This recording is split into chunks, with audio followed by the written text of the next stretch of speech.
श्री गणेशाय नमः। श्री जानकी वल्लभो विजयते। श्री रामचरितमानस सुंदरकांड का 35वें दोहे से आगे तीसरी चौपाई तक हो चुका था, जिसमें हमने सुना था कि मंदोदरी एकांत में पति से हाथ जोड़कर उनके चरणों में विनती करती है कि भगवान से विरोध छोड़ दीजिए श्री हरि से, और मेरा कहा जो है उसको अपना हित जानिए। क्योंकि जिनका दूत आया था और पूरी लंका जला गया, तो जब उनका स्वामी आएगा, जब भगवान श्री राम आएंगे, तब क्या होगा। एक दूत ने पूरी लंका को जला दिया। तो उससे आगे समुझत जासु दूत कई करणी, स्रवहि गर्भ रजनीचर धरणी, तासु नारी निज सचिव बुलाई, पठवहु कंत जो चहु भलाई। मंदोदरी आगे कहती हैं कि उनके दूत की करनी का विचार करते ही, उनके दूत के कार्य का विचार करते ही, सोचने मात्र से राक्षसों की स्त्रियों के गर्भ गिर जाते हैं। स्रवहि गर्भ रजनीचर धरणी, रजनीचर घरणी राक्षसों की स्त्रियां। तासु नारी निज सचिव बुलाई, हे मेरे स्वामी, मंदोदरी कहती है रावण को, उनकी स्त्री को, अपने सचिव को बुला करके, मंत्री को बुला करके, और मर्यादा सहित, इज्जत सहित उनको वापस लौटा दीजिए। अपने मंत्री को साथ भेज करके सीता जी को वापस लौटा दें। अगर भला चाहते हैं, पठवहु कंत जो चहु भलाई, अगर भला चाहते हैं, तब कुल कमल विपिन दुखदाई, सीता सीत निशा समाई। जैसे कमल का वन हो और उसको पाला मार जाता है, ठंड मार जाती है। जाड़े की रात्रि कमल के लिए दुखदाई होती है, क्योंकि ज्यादा जाड़ा पड़ जाए तो कोमल जो कमल है वह मुरझा जाता है, ज्यादा ठंड हो जाए तो कहते हैं कि आपका जो कुल है वो कमल के समान कोमल है, उसमें सीता जाड़े की रात्रि के समान बन के आई है, और वह सारे कमल को मुला जाएंगे। सीता सीत निशा सम आई, सीता शीत निशा जाड़े की रात्रि बनकर आई है। सुनो नाथ सीता बिनु दीने, हित न तुम्हार शंभु अजकीने। हे नाथ सुनिए, सीता के बिना दिए आपका हित नहीं होगा, और आपका हित अगर सीता नहीं दोगे राम जी को, तो आपका हित ना तो शंभु कर सकते हैं, ना ब्रह्मा कर सकते हैं, अज कर सकते हैं, अर्थात न शिव कर सकते हैं, न ब्रह्मा कर सकते हैं।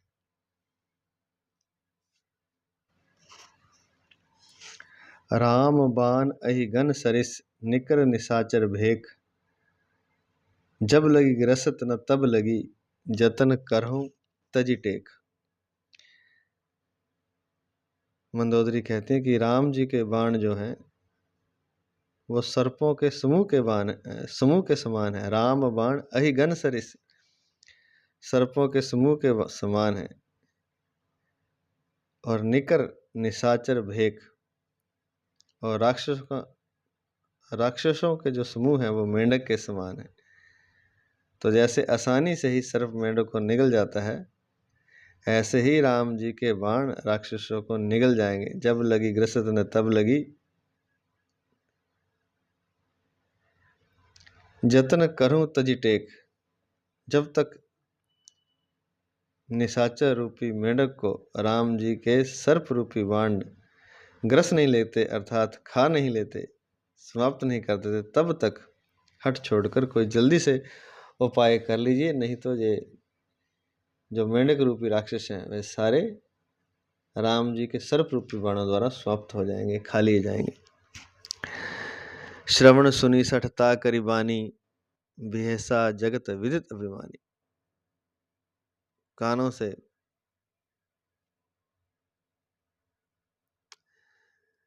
रावण ने उसकी वाणी सुनी और बड़ा हंसा। विहसा जगत विदित। जो जगत में अभिमान के लिए प्रसिद्ध है, अहंकारी रावण, मूर्ख रावण, मंदोदरी की बात सुन करके बहुत ही हंसा। सबे स्वभाव नारी कर साचा, कहने लगा कि सच ही कहते हैं कि नारी का जो स्वभाव है वह भयभीत करने वाला होता है, बहुत डरपोक होता है, भयभीत होता है। मंगल महु भय मन अति काज, मंगल होने जा रहा है, मैं राम जी को जीतने जा रहा हूँ, और इस मंगल में भी इसका मन अति कच्चा है, अति भयभीत है, मंगल में भी भय कर रही है। आगे कहते हैं रावण, जो आवई मरकट कटकाई, जे ही विचारे निशिचर खाई। अगर बंदर भालुओं की सेना, बानरों की सेना आएगी तो निशाचरों के लिए भोजन मिल जाएगा। जिहि विचारे निश्चिर खाई, तो राक्षस बेचारे उनको खा करके अपना जीवन यापन करेंगे। कपहि लोकप जाकी त्रासा, तासु नारी सबीत बड़ी आशा। कंप ही लोकप, रावण कहता कि मेरे बल से लोकपाल भी कंपित होते हैं, कंप जाते हैं, मेरे डर से, मेरे बल से। और तासु नारी, और उसकी नारी जो उसकी पत्नी सबीत, बड़ी भयभीत है, बड़ी हासा। कहता मुझे बड़ी हंसी आ रही है कि पति तो इतना योद्धा है जिसके डर से दिशाओं के लोकपाल भी डरकर कांपने लगते हैं, और उसकी जो पत्नी है वह बड़ी भयभीत है। यह सुनकर मुझे बड़ी हंसी, यह सोचकर बड़ी हंसी आती है। अस कही भेसी ताही उरलाई, चले सभा ममता अधिकाई। ऐसा कहकर रावण ने मंदोदरी को हृदय से लगा लिया, अर्थात ममता दिखाई झूठ मूठ की। चले सभा ममता अधिकाई, और ममता बढ़ाकर, अधिक स्नेह दर्शाकर वह सभा में चला गया। मंदोदरी हृदय कर चिंता, भयउ कंत पर विधि विपरीता। मंदोदरी अपने दिल में चिंता करने लगी कि मेरे स्वामी पर भाग्य विपरीत हो गया है, विधाता प्रतिकूल हो गए हैं मेरी स्वामी के लिए। बैठे हूँ सभा खबरी असिपाई, सिंधु पार सेना सब आई। बूझसी सचिव उचित मत कहेउ, ते सब हंसे मस्ट करी रहे हो। तो मंदोदरी को हृदय से लगा करके रावण अपनी सभा में चला गया, और सभा में जाकर कहने लगा कि ऐसी खबर मैंने सुनी है कि सिंधु के पार, समुद्र के पार सारी सेना आ गई है। बूझे सी सचिव उचित मत कहूँ, मैं अपने सचिवों से, मंत्रियों से कहता हूँ कि मुझे उचित मत दीजिए। ते सब हंसे मस्ट कर रहे, वे तो सब हंसने लगे और कहा कि आप इतने बड़े योद्धा हैं, आप क्या चिंता करते हैं, क्यों चिंता करते हैं, आप चुप करके रहिए, आप एक बार देखो, चुप हो जाइए, आपका कुछ नहीं होगा, बल्कि आप उनको समाप्त कर दोगे। जीते सुरासर तब श्रम नाही, नर बानर कही लेखे माही। आपने तो सुर असुर सबको जीत रखा है, देवलोक तक आपने जीत रखा है, तब भी आपको श्रम नहीं हुआ, मेहनत नहीं हुई, मुश्किल नहीं लगा, तो नर बानर कौन से लेखे में, किस गिनती में आते हैं जी नर बानर। सचिव कहने लगे, मंत्री रावण की को फुला रहे हैं। अब तुलसीदास जी कहते हैं कि सचिव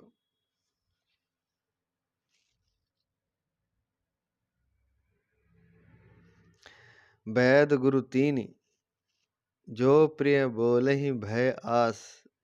मंत्री अर्थात सचिव, वैद औषधि देने वाला, गुरु,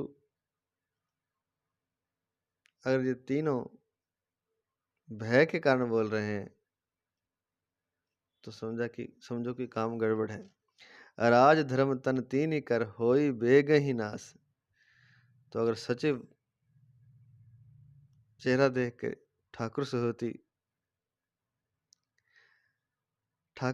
कर रहा है तो राज चला जाएगा, राज को खतरा है, उसका नाश हो जाएगा। वैद अगर भय के कारण सही नहीं बता रहा तो तन चला जाएगा, तन का वेग ही नाश हो जाएगा। और गुरु अगर सही ज्ञान नहीं दे रहा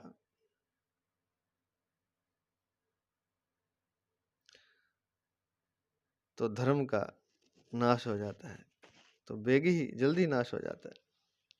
अर्थात कहने का तात्पर्य यह है कि मंत्री, वैद्य और गुरु अगर जो प्रिय बोलते हैं अपने शिष्य को, अपने रोगी को, अपने राजा को देख करके, तो राज धर्म तन आदि का जल्दी ही नाश हो जाता है। सोई रावण कहूँ बनी सहाई, स्तुति करें सुनाई सुनाई।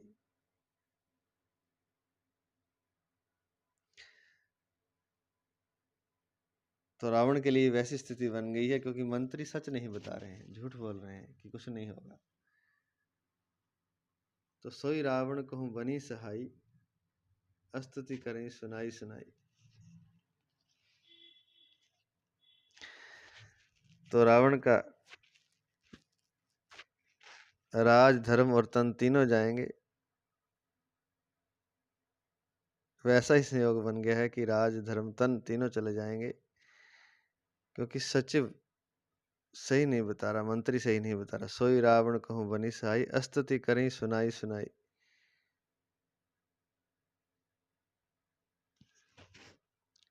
तो जो मंत्री हैं वो रावण की स्तुति कर रहे हैं, रावण को सुना सुना कर उनको प्रसन्न कर रहे हैं कि चिंता मत करिए, चुप कर रहिए आप, अभी युद्ध जीत जाएंगे हम, क्या चिंता की बात है। अवसर जानी विभीषण आवा, भ्राता चरण शीस ही नावा।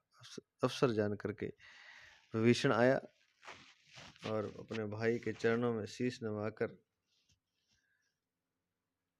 पूरी सिर नाई बैठ निज आसन, और फिर सिर नवा करके अपने आसन पर बैठ गया। बोला भजन पाई अनुशासन, और फिर आज्ञा पा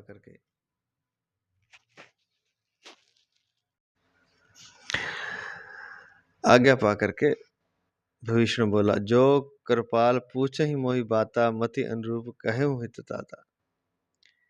हे कृपा सिंधु, हे रावण, अगर मुझसे कोई ज्ञान की बात पूछते हैं तो मैं अपनी बुद्धि के अनुरूप कहता हूँ।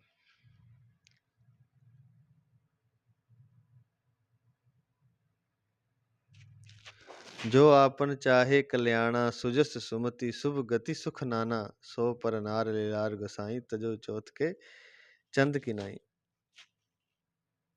तो विभीषण अपनी बुद्धि के अनुसार हित की बात कह रहे हैं और कहते हैं कि अगर तुम अपना कल्याण चाहता है, सुयश चाहता है, सुमति अर्थात सुबुद्धि चाहता है, शुभ गति चाहता है, अनेक प्रकार के सुख चाहता है, तो एक ही काम करना है, बहुत आसान है, कोई साइड इफेक्ट नहीं है। क्या करना है?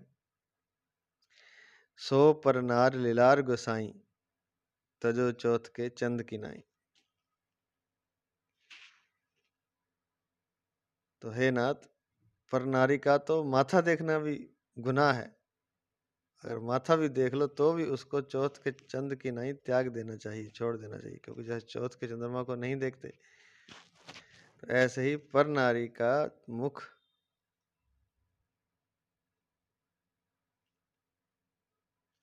भी नहीं देखना है, यह बड़ा अपशकुन है। विभीषण समझा रहे हैं रावण को कि एक ही कमी है तुझ में कि तूने पर नारी के को अपने यहाँ ले आया है, पर नारी का तो मुख ही देखना गुनाह है।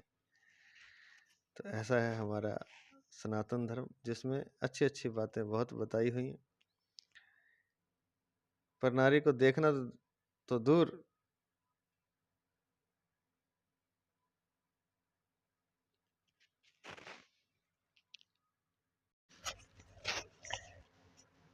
देखना तो दूर, उसको चंद्रमा की, चौथ के चंद्रमा की तरह त्याग दो, अर्थात उसका माथा, उसका मुख देखना ही नहीं। जैसे चौथ के चंद्रमा को देखने से चोरी का इल्जाम लग जाता है, इसी तरह से सुजस, सुमति, शुभ गति, सारे सुख अगर पर नारी के मुख को चाहते हैं आप, तो सारे सुख आपके चले जाएंगे।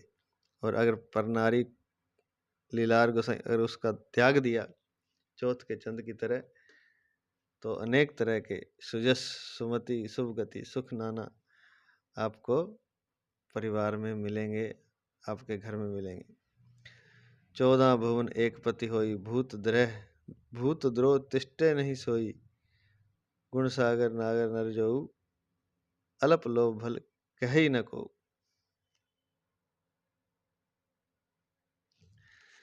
कहते हैं कि 14 भुवन एक पति होई, भूत द्रोह तिष्ठे नहीं सोई। चाहे कोई 14 भुवनों का स्वामी हो, एक छत्र राज्य हो, स्वर्ग पताल आदि पृथ्वी आदि, तो भी वह जीवों से बैर कर ले अगर, तो ठहर नहीं सकता। भूत द्रोह तिष्ठे नहीं सोई, वह नहीं ठहर सकता।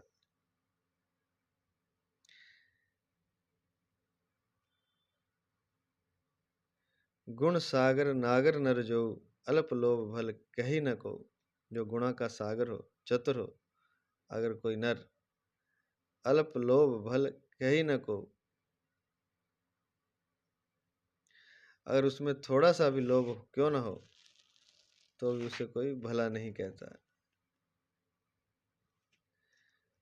काम क्रोध मद लोभ सब नाथ, नरक के पंथ सब परिहरी, रघुवीर ही भजो भजई जही संत। कहते हैं कि हे नाथ, रावण को समझा रहे हैं विभीषण, काम क्रोध मद अहंकार लोभ सब नाथ नरक के पंथ हैं, इसलिए इनको त्याग दीजिए और रघुवीर जी का नाम का भजन करें। शेष कल। जय श्री राम।